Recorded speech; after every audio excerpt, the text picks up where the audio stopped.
ते राजकारणात आहेत म्हणून नाही, कारण माणूस प्रामाणिक आहे.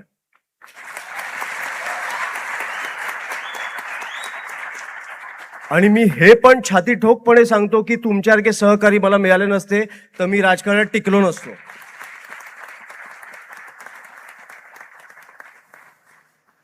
जेन्युइनली मला तुम्हाला सांगायचं आहे की जे काय आता फॉर एक्झाम्पल आपले अनेक आंदोलनं झाले गेल्या अनेक वर्षात. मला राजसाहेबांनी जेव्हा विद्यार्थी नेत्याचं पद दिलं, महाराष्ट्राचा दौरा निघाला, तुमच्यासारख्या अनेक तरुण तरुणींना भेटलो. आपण पहिलं युनिट स्थापनेचा कार्यक्रम दिला, तो तुम्ही इतक्या उत्तम प्रकारे राबवलाय.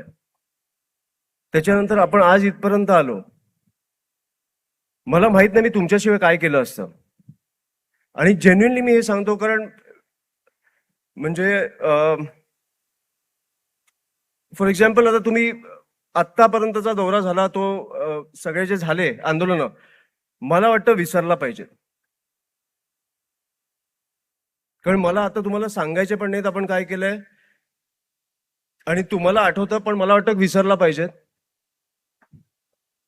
मला माहितीये आपण कुठच्याही आंदोलनात थांबलो नाही जोपर्यंत यश मिळालं नाही, जोपर्यंत त्या विद्यार्थ्यांना न्याय मिळाला नाही तोपर्यंत आपण थांबलो नाही. पण आपण हे सगळे आंदोलन विसरले पाहिजे, आपण पुढे गेलो पाहिजे. कारण आता राज्याची परिस्थिती काय झाली आहे, देशाची परिस्थिती काय झाली आहे हे आपण बघितलं पाहिजे. मला वाटतं सगळं विसरलो पाहिजे, आता पुढे जायचंय. मी जेन्युइनली सांगतो. आता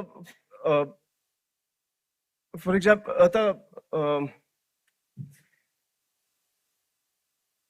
आता मी विसरायला लागलोय तुमच्या उत्साहामुळे. पण जेन्युइनली खरंच आता मला खरंच सुचत नाही. मी येतो परत, थांबा.